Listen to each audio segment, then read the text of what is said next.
한번 하나의 시트로 만들어 달라고 하니까 이렇게 만들어 주더라고요. 그래서 그 마이크로바이옴은 여러분이 알고 계시는 것처럼 미생물의 군집에 대한 군집을 총칭하는 게그 마이크로바이옴인데 사실은 이 내용이 그렇게 쉬운 내용은 아니잖아요. 근데 제가 오늘 좀 더 쉽고 좀 더 간단하게 여러분과 함께 마이크로바이옴 정리해 볼 수 있는 시간으로 한번 했으면 합니다. 그래서 우리가 음식을 먹어요. 오늘도 아침에 굿모닝 하셨잖아요. 음식을 먹으면 우리가 이 미생물이 없으면 아무것도 못 하잖아요. 그래서 미생물이 없으면 그냥 똥으로 다 나와야 되는 상황인데 이 미생물이 잘게 잘게 쪼개서 혈액으로 넣어줍니다. 그래서 이게 뇌로 가고 근육으로 가고 그렇게 되기 때문에 우리 몸의 전체적인 부분에 소화를 관장하는 부분들이고 기본적으로 이 인간은 하나의 그 대기업의 회장이라 보면 이 대기업이 잘 되려고 하면 유능한 직원인 미생물이 많아야 된다는 거죠. 그래서 그렇게 돼야지만 좋은 회사가 되는 상황인데 어, 이 미생물, 이 마이크로바이옴이 얼마나 중요한지 이게 건강하고 바로 직결되는 부분이고 지구상에 나무가 3조의 그룹, 3조 그루가 있다 하거든요. 근데 우리 몸에 마이크로바이옴이 30조 정도, 30조의 마이크로바이옴이 있답니다. 그래서 미생물이 있는데 이게 어떤 조화를 이루는가 굉장히 중요하다고 이야기를 하는데 어, 이 중요, 이 마이크로바이옴을 왜 이렇게 집중하고 주목하느냐 하면 우리가 수명이 길어졌잖아요. 사람들이 원하는 삶이 이제는 오래 사는 게 포커스가 아니고 건강하게 오래 사는 게 포커스가 되는 누구나의 목표가 되는 거죠. 그래서 보편적인 삶을 보면 우리가 백세란 인생을 봤을 때 60 내지 70 정도 되면 만성질환이 나타나기 시작합니다.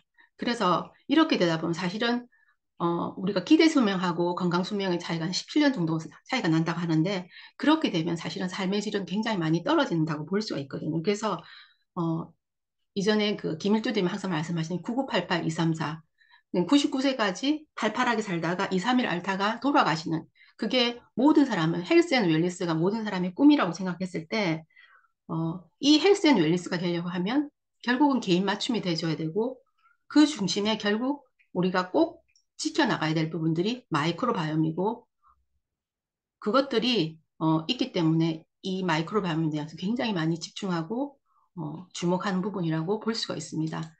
어, 그래서 과학자들이 사람들이 건강하게 오래 사는 비밀이 뭘까? 그렇게 해서 유전자 안에 그 답이 있을 거라고 생각했던 게 휴먼 게놈 프로젝트거든요. 그래서 80년대, 90년대에 시작을 해서 이게 빌 클린턴이 미국 대통령 한 2000년대 초에 그 인간의 그 게놈 프로젝트가 끝이 났는데 이거의 결과가 결국 유전자 한계를 확인했다는 거죠. 결국 유전자 안에 건강의 비밀이 없다는 것들이 알아버렸습니다. 그래서 그 다음으로 이제 시작된 게 엑스포즘입니다. 그러니까 엑스포즘이라는 거는 주변 환경이거든요. 그 주변 환경에 의해서 결국은 이제 깨끗한 물, 깨끗한 공기를 누리면서 살아가는 사람하고 더러운 물과 더러운 공기를 누리면서 자기 환경을 만들어가는 사람하고 누가 건강하겠습니까? 그 답은 분명하잖아요. 그래서 2014년에 아메이도 미국의 스탠포드 대학에 1,000만 불을 지원을 하면서 엑스포전 연구를 그러니까 주변 환경에 대한 부분들을 연구하기 시작했어요. 근데 그 연구 결과가 엑스포즘이 중요한 건 맞다. 근데 문제는 여기에도 구멍이 있다는 겁니다. 우리가 그 여기 뒷장에 한번 보시면 일란성 쌍둥이인데 여기는 엄마가 해주는 똑같은 밥을 먹고 똑같은 환경에 사는데 누군가는 뚱뚱하고 누군가는 바르고 그래서 여기 보시면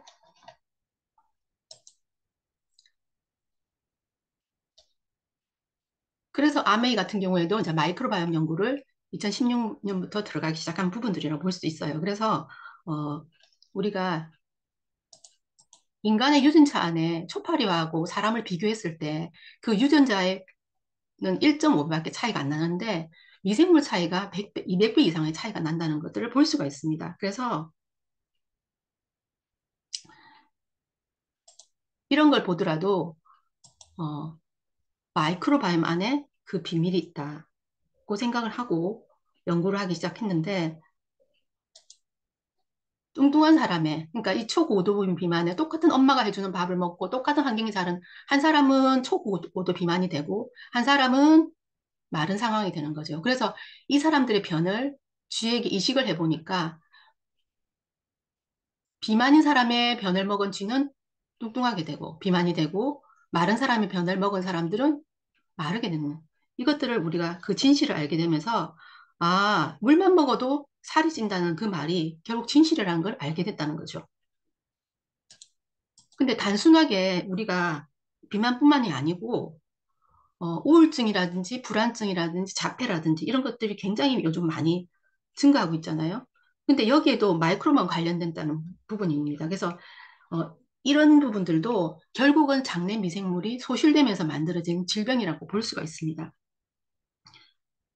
이 그 HM 파마 같은 경우에는 인간에게 효능한 효능이 있는 미생물을 다루는 회사라고 해서 HM 파마라고 이야기를 하던데 이 폐쇄생 폐질환 같은 경우에는 서울의 서울대병원 아산병원하고 같이 해서 폐쇄생 폐질환 환자에 대한 부분들을 좀 신약을 개발하고 있다더라고요. 그래서 원래 그 HM 파마라는 회사는 신약을 개발하는 회사인데 어, 암회하고 연결이 됐는데 2016년부터 연결되기 시작했는데 이 폐쇄성 폐질환 환자를 연구를 하면서 120살 할머니를 이제 추적 관찰을 해보니까 하루에 소주를 반주로 2병 이상을 드시고 담배를 2갑 이상을 피우시는데 폐가 아기 폐와 같다는 거죠. 우리가 생각하는 기본적인 상식을 넘어가는 그 비밀이 결국은 이 할머니의 폐를 보호하는 물질이 장에 있는 미생물이 있다는 거죠. 그러니까 이 할머니의 폐를 보호하는 미생물이 장에 있다는 부분들을 발견하게 되면서 이게 이제 신약을 지금 개발하고 있다고 이야기를 하더라고요. 그래서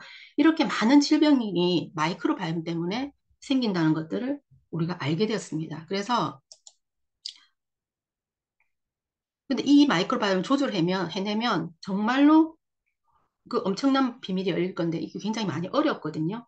근데 이전에 우리가 히포크라테스가 수천 년 전에 만병의 근원이 장이라고 이야기했습니다. 근데 요즘 과학자들이 알고 있는 상식이 결국 이게 결국은 맞다는 것들이 증명되고 있는 부분들이거든요. 어, 이거는 이전에 지효섭 대표님이 이 그래프를 한번 이야기를 해주시겠다고 했던 부분에 대한 그래프인데 이게 이제 2002년에 바어란 교수가 낸 논문이거든요. 그 논문에 보면 1950년대, 60년대에 결핵이라든지 홍역이라든지 볼골이라든지 이런 것들이 어마무시하게 이렇게 나타나고 있어요. 굉장히 이걸 통해서 사람들이 죽는 치사율이 굉장히 높은 상황이었는데 지금 거의 이런 것들이 다 정복이 됐죠. 이런 걸로 죽는 사람은 없죠. 이걸 어떻게 정복했냐면 결국은 항생제로 정복했다는 겁니다. 항생제를 우리가 캔디 까먹듯이 정말로 많이 먹다 보니까 수십 년 동안에 이렇게 먹고 거기다가 타이로른을 해야지 아스피린이라는 게 너무 사람들이 쉽게 이걸 먹잖아요. 그러다 보니까 우리 온갖 장 속에 마이크로바이옴을 죽인다고 하는 물질들이 우리 몸을 다 이렇게 다 연 거죠. 아무 생각 없이 수십 년 동안 이걸 먹어서 우리 몸의 마이크로바이옴을 다 죽인 거죠. 그래서 고용량의 항생제를 먹으면 병은 똥 났지만 결국은 우리 몸의 마이크로바이옴도 또 없어진다고 볼 수가 있습니다. 그래서 이렇게 마이크로바이옴이 굉장히 중요하다는 것들을 몰랐던 거죠. 근데 상대적인 그래프가 옆에 보시면 오른쪽에 보면 그래프가 있어요. 그 그래프를 보면 이 그래프와 완전히 정반대의 그래프거든요. 그러니까 자가 면역 질환이라든지 뇌질환이 폭발적으로 증가하는데 크론병, 제1형 당뇨, 천식, 다발성 경화증. 그러니까 미국에서 이런 것들이 굉장히 많이 증가하고 있는데 미국에서 자마라는 논문에 보면 이런 게 나와 있어요. 소아과 의사들이 광범위하게 항생제 처방을 했대요. 그래서 이렇게 처방한 아이들을 추려갖고 5년 뒤에 이 아이들이 어떻게 되는지 추적 관찰을 해보니까 광범위한 항생제를 처방을 받은 아이들이 70%가 넘는다는 거죠. 근데 이런 아이들이 그렇지 않은 아이들에 비해서 이렇게 항생제를 굉장히 많이 였던 아이들은 비만이 될 확률, 천식이 걸릴 확률, 대사질환이 걸릴 확률, 아토피가 걸릴 확률이 월등히 높다는 것들이 밝혀지고 있습니다. 그래서 이미 이게 논문으로 나와 있는데 이런 것들 보더라도 정말 마이크로바이옴이 굉장히 많이 중요한데 우리가 너무 모르고 이런 부분들을 남용해 왔다는 현실을 우리가 볼 수 있습니다. 그래서 이렇게 마이크로바이옴이 많이 붕괴가 되면서 너무 많은 질환들이 발생되고 있다는 것들이 오늘의 현실이기 때문에 한번 이 부분에 대한 것들을 우리가 꼭 주목해야 되지 않을까라는 생각을 가지게 되고요. 어, 여기에 이제 한번 정리를 해보면 첫 번째로는 그 아이들의 면역입니다. 그래서 우리 몸이 16살이 하나의 기점이 된다고 이야기를 해요. 그래서 16세 이전에 우리 몸의 면역들이 어떤 교육을 받느냐에 따라서 우리가 메모리 펑션이라 하죠. 그러니까 기억세포에 이게 남아요. 그래서 평생 아이가 걸릴 수 있는 질병들을 관장하기 시작합니다. 우리 몸의 면역세포는 우리 허벅지 부근에서 매일매일 태어난대요. 근데 이 애들이 결국은 태어나는데, 군인으로 태어나는데, 지능은 아이의 지능 수준이라는 거죠.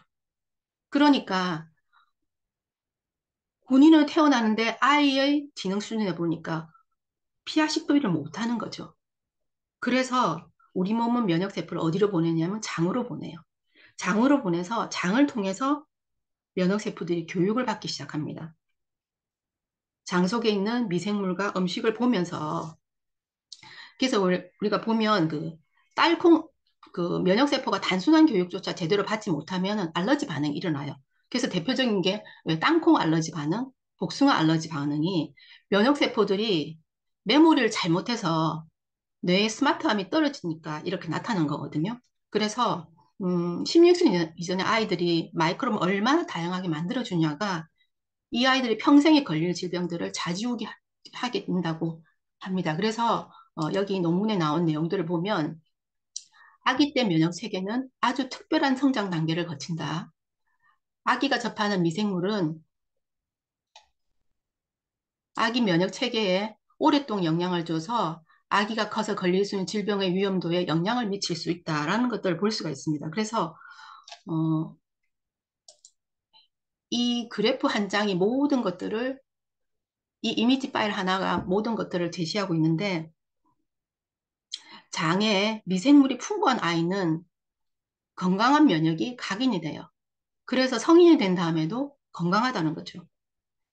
16세 이전에 마이크로바이옴이 붕괴된 아이들은 병적인 면역이 각인돼요. 그래서 20대 초반부터 당뇨라든지 크론병이라든지 자가 면역 질환들이 하나씩 하나씩 발병되기 시작한다는 것들이 과학계 하나의 정설로 나오고 있습니다. 그래서 한 사람의 인생을 봤을 때 16세 이전의 면역이 너무너무 중요하다. 이게 평생을 좌우한다고 생각했을 때 우리가 마이크로바이옴을 특히 아이들의 마이크로바이옴을 관리해줘야 된다는 것들을 사실은 부모가 모르면 이런 부분들을 간과할 수 있는데 정말로 제대로 한다면 사실은 우리가 나이가 들어서 지금은 우리가 100세, 120세를 살아가는 인생에서 16세 이전의 면역이 내 인생의 모든 걸 좌우한다고 생각할 때 헬스 앤 웰네스를 추구하는 부분으로 포커스를 갖춘다면 정말로 우리가 16세 이전의 아이들한테 좀 더 집중해서 그 면역을 지켜줘야 돼. 마이크로바이옴을 관리해준다는 생각을 다시 한번 해보는 부분들, 이 장표가 모든 것들을 의미하지 않나라는 생각을 해봅니다. 두 번째로는 이제 집중해야 될 부분들이 우리가 장누수에 대한 부분들 한번 살펴볼 수 있습니다. 우리 몸은 뒤에 장에 보시면 더 나을 것 같은데 우리 몸은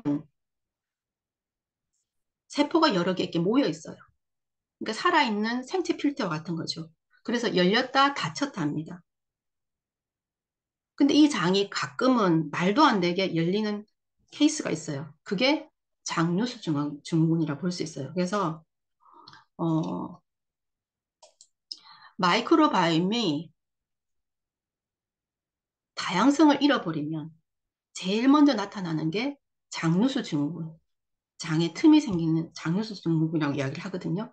이렇게 되면 문제는 뇌의 포만감이 떨어진대요. 그리고 간에 염증이 생기기 시작하고 지방의 축적이 빨라지고 근육이 소실되기 시작하는. 그래서 이 상태로 계속 가다 보면은 간염, 동맥경화, 당뇨, 심혈관계 질환으로 이어지는 만병의 근원이 장누수에서 시작된다는 겁니다. 그래서 이 장누수를 어떻게 막아내느냐? 이 장누수를 어떻게 막아내냐 하면 우리가 유산균을 먹으면 된다 이야기를 하잖아요. 근데 유산균으로 막아내는 게 아니고 유산균에 의해서 촉발되는 물질, 그 대표적인 게 단세지방산입니다. 그 단세지방산 중에서도 뷰트리산이라고 뷰트리산이라고 해서 우리가 장누수 현상에 직접적인 영향을 미치는 뷰트리산이거든요. 그거에 의해서 만들어지는 부분이거든요. 그래서 우리가 왜 이 그림에 보면 이 세포 사이에 하나의 정션, 물결 모양처럼 정션 쫀쫀하게 붙어 있는 그 정션이 있기 때문에 이게 열리지 않잖아요.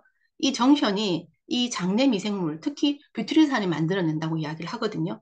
그래서 이런 걸 보면 결국 우리가 포스트바이오틱스, 다시 말하면 단세지방산이 얼마나 큰 역할들을 하고 있는지를 볼 수가 있습니다. 우리가 왜그 주엽수 대표님이 항상 이야기하잖아요. 굿모닝을 하면 자기는 가스가 하나도 안 나온다. 그리고 뷰티르산이 나오는 걸 자기가 측정해 볼 수 있다. 이야기하잖아요.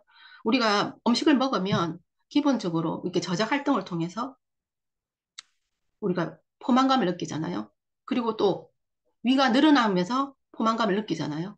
근데 정말 최종적으로 내 몸에 우리 사람이 포만감을 느끼고 배가 부르다는 거는 이 미생물이 만들어내지는 물질, 이게 장벽에 감지가 되면서 결국 뷰티르산이 감지가 되면서 아, 배가 부르다. 그래서 이렇게 아침에 굿모닝 했는데 그걸 먹고 배가 부르다는 뷰티르산 나오는 사람은 과식하지 않고 하루가 정말로 건강한 생활로 넘어갈 수 있다는 부분이거든요. 그래서 이 뷰티르산, 이게 단세지방산이 얼마나 중요한 것들을 볼 수가 있습니다. 그래서 우리가 생활 속에 특히 남자분들이 요즘은 뭐 남자뿐 아니고 여자분들도 술을 많이 마시는데 술을 마시게 되면 그 다음날 숙취를 발생이 돼요. 이게 장누수 현상이라고 하거든요. 그래서 이렇게 되면 단세지방산이 하나도 생성이 되지 않는다고 합니다. 요즘에 아이들한테도 똑같게 이게 동일하게 나타나는 현상인데 그게 뭐냐면 콜라를 마시면 그 안에 인산염이 있어요. 그리고 엄청나게 많은 당 성분이 있는데 이게 뷰트리산을 안 나오게 하는 부분들이거든요. 그래서 이게 우리가 진짜 이게 우리가 먹는 것들이 얼마나 중요한지 그리고 정말 제대로 하는 게 얼마나 중요한지를 다시 한번 생각해 보게 되는데 마이렉 같은 경우에 사실은 전 세계에서 유일하게 포스트바이오틱스 수치를 제시하잖아요. 그리고 나의 단세지방 수치가 어느 정도 되는지를 우리가 볼 수 있어요. 그리고 이것들을 우리가 향상시킬 수 있는 거. 그러니까 이게 단세지방산이 시간이 가면 갈수록 유의적으로 증가하는 것들을 우리가 알 수 있는 것들은 그, 높일 수 있는 거는 결국은 그 3세대의 기술, 피마스 기술을 통해서 개인 맞춤을 통해서 이걸 우리가 관리해 나갈 수 있는 거거든요. 그래서 이렇게 보면 마이크로바이옴, 우리가 지금 가지고 있는 이 마이크로바이옴이 이 마이레위라는 제품이 얼마나 대단한 건지를 우리가 볼 수 있고 이게 장누수 증후군이 결국은 우리 몸의 건강을 좌우하는 부분이라고 볼 수 있을 때 꼭 주목해야 될 부분이라고 할 수 있습니다.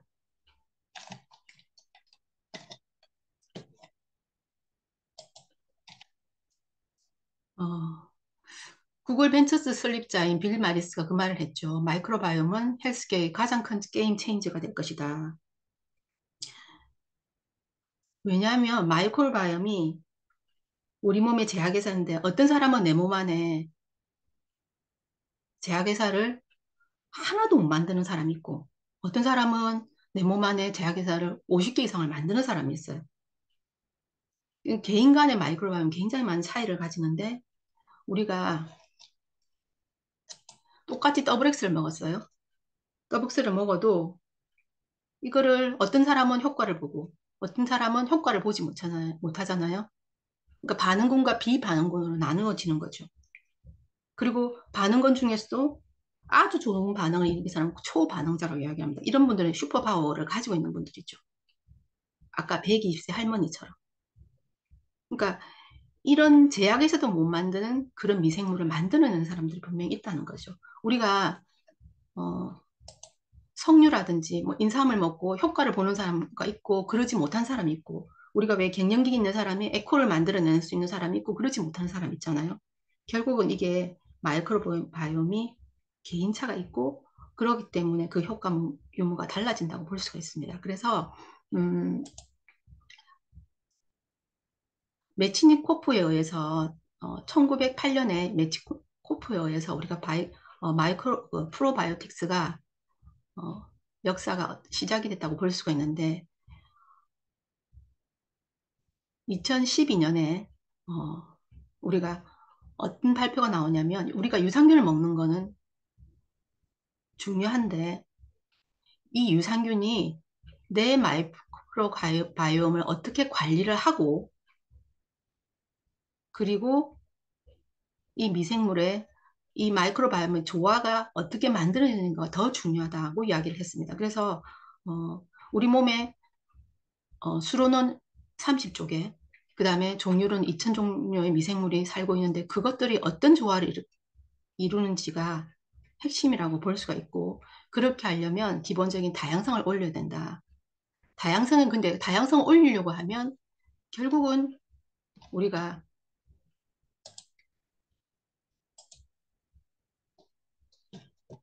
개인 맞춤이 돼야 된다는 거죠. 그러니까 음, 전 세계에서 1세대 거의 99%의 회사가 1세대의 기술을 가지고 장안의 미생물을 유전자 분석을 하는 부분이라면 2세대 같은 경우 우리가 포스트 바이오틱스 아까 말씀드렸잖아요. 장류수에서 이게 어느 정도 되는지를 이 대사체를 만들어내는 부분들에 포커스를 맞추는 거. 3세대 같은 경우에는 개인 맞춤이 되는 거죠. 다양성을 올리려고 하면 결국은 개인 맞춤이 돼야지만 다양성을 올릴 수 있고 그래서 마이렉 같은 경우에도 우리가 피마스 기술을 통해서 나의 장 환경과 똑같은 장 환경을 만들어 놔서 이거 장을 복제를 시키는 거죠. 그래서 우리가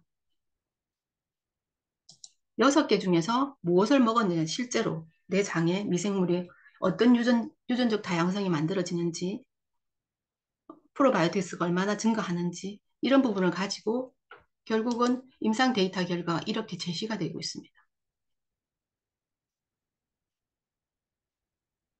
그래서 현재 그 헬스케어에 있어서 가장 큰 문제는 누구는 듣고 누구는 듣지 않는 누구는 밀크시슬을 먹었는데 효과를 보고 누구는 더블엑스를 먹었는데 효과를 보고 누구는 효과를 보지 못하는 결국은 마이크로바이옴의 차이라는 부분들을 알게 됐습니다. 그래서 이런 데이터베이스를 통해서 이제 그 비밀을 찾고 반응자한테 있는 이 마이크로바이옴을 비반응자한테 이식을 시켜주면서 그 효과를 풀어내겠다는 제품들이 첫 번째로 나온 게 이제 엔자임 바이옴인 거죠. 그래서 어제부터 왜 엔자임 바이옴 프로모션 하고 있잖아요. 근데 진짜 알면 알수록 너무너무 대단한 제품이라고 생각하고 저도 사실은 이제 마이크로바이옴 검사를 좀 3번을 했는데 제 첫 번째 검사를 했을 때 다른 건 다 높은데 가장 안 좋았던 것들이 탄수화물 분해 능력, 단백질 분해 능력이 떨어지는 낮은 사람이더라고요. 근데 사실은 이제 두 번째, 세 번째 검사를 해 나가면서 특히 엔자임 바이옴을 먹으면서 굉장히 많이 이런 부분들이 달라진 것들을 볼 수가 있거든요. 저도 이제 그런 소화에 있어서 비반응자, 탄수화물, 단백질 분해가 잘 안 되는 사람이었는데 이런 부분들을 반응자로 만들어준 제품들이거든요. 이런 것들이 지금 제2, 제3의 엔자임 바이옴이 나올 거라 생각해 보면 이게 어마무시한 비전이라고 저는 생각을 하게 되고 어, 다음 주에 이제 비전에 대한 것들 설명하면서 다시 한번 그런 부분을 같이 한번 짚어보는데 우리가 단순하게 치료가 아닌 삶의 질을 책임지는 헬스케어 기업만이 앞으로는 살아남을 거다라는 이야기를 합니다. 그래서 어, 지금 현재 마이랩이 데이터베이스가 8만이 넘었다고 이야기를 하거든요. 미국의 국립보건원이 10년 동안 모은 게 데이터베이스가 3만 명입니다. 우리나라가 마이크로바이옴의 2대 강국이라는데 1년에 1000개씩, 7000개의 데이터베이스를 모았거든요. 근데 아메이가 지금 한 달에 6천 명 정도의 데이터베이스를 모을 수 있다고 이야기하거든요. 결국 이거 게임이 안 되는 상황인 거죠. 이렇게 가면 조만간에 9만, 10만 원 넘어가는 거는 시간 문제라고 생각을 할 수 있거든요. 그래서 이런 걸 보면 어마무시한 이 모든 것들이 이 데이터베이스가 있으면 이걸 가지고 알고리즘을 만들어낼 수 있거든요. 그래서 어, 진정한 헬스 앤 웰리스가 되려면 사실은 우리가 이제 개인 맞춤이 돼야 되잖아요.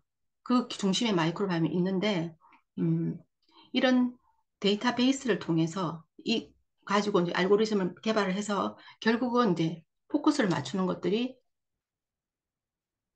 미래를 예측해서 건강을 지키는 헬스케어 4.0 시대를 추구하는 거죠.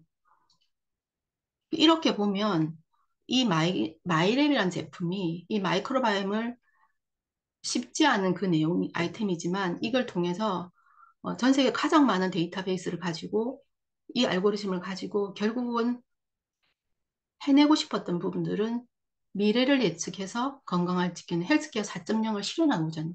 그러니까 마이크로바이옴은 미래 건강을 예측하는 핵심 데이터베이스고 이게 하나의 모델링 부분들인데 이게 얼마나 대단한 제품인지 그리고 이런 대단한 제품을 우리가 먹을 수 있고 또 우리 사업의 어떤 아이템으로 해서 가져갈 수 있다는 게 정말 소름 끼치는 비전이라고 저는 생각을 하게 되고 어, 우리가 부족해서 그러니까 제가 부족해서 제대로 못 전달하는 것들이 너무너무 좀 안타까운 그런 부분들인데 어, 제가 오늘 이제 이런 그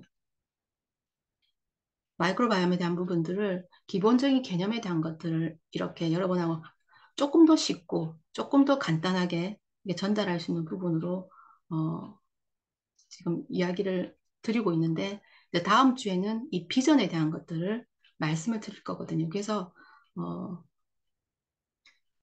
오늘 제가 굉장히 빨리 진행을 했네요. 제가 시간이 부족할 거라 생각했는데 제가 말을 빨리 한 건지 내용을 어마무시한 내용들을 굉장히 빨리 말씀을 드렸는데 여러분들한테 조금이라도 이해가 되셨는지 잘 모르겠고 도움이 되셨는지 잘 모르겠습니다. 근데 저는 제가 이제 이 마이크로바이옴에 대한 것들을 준비를 하면서 아, 어, 진짜 제대로 하는 게 얼마나 중요한 것인지를 다시 생각해 보게 됐고 어, 이게 우리의 너무 큰 무기를 우리가 가지고 있는데 우리가 너무 많이 모른다라는 생각을 많이 가지니까 음, 더 제대로 알고 더 제대로 전해야 되는 생각을 다시 해보는 시간이었던 것 같습니다. 아마 역사상 가장 빨리 마무리되는 시간이지만 저는 굉장히 간단하게 쉽게 여러분한테 전달하고 싶었던 그 마음들을 여러분이 어, 알아주셨으면 좋겠다는 생각을 많이 가지고 어쨌든 제가 너무 공부할 수 있는 좋은 시간이었던 것 같습니다. 다음 주에 더 많이 준비하고 해서 이 마이크로바이옴 비전을 하나씩 하나씩 다시 한번 풀어갈 수 있는 시간을 준비하도록 하겠습니다. 오늘 강의는 여기서 마무리하도록 하겠습니다.